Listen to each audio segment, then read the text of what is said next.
இந்த ஒரே ஒரு பொருளை யூஸ் பண்ணி நீங்கள் பூஜை பாத்திரங்களை தேய்ச்சிங்கனாவே போதும்.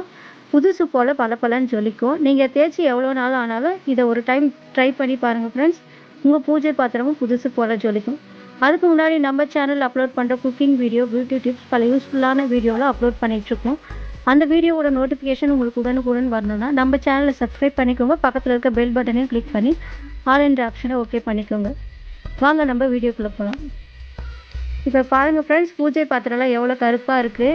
நானும் பார்த்திங்கன்னா தேய்ச்சி ரொம்ப நாள் ஆகிடுச்சு. தேய்க்க முடியாத சூழ்நிலையினால அப்படியே விட்டுட்டேன். இதை எப்படி நம்ம புதுசு போல் பளபளன்னு மாற்ற போகிறோன்னு பாருங்கள். முதல்ல நம்ம அதில் இருக்கக்கூடிய ஆயிலெல்லாம் க்ளீன் பண்ணி எடுத்துடலாம். அதை நம்ம வச்சுருக்கக்கூடிய மஞ்சள், குங்குமம் அதெல்லாம் க்ளீன் பண்ணி எடுத்துடலாம்.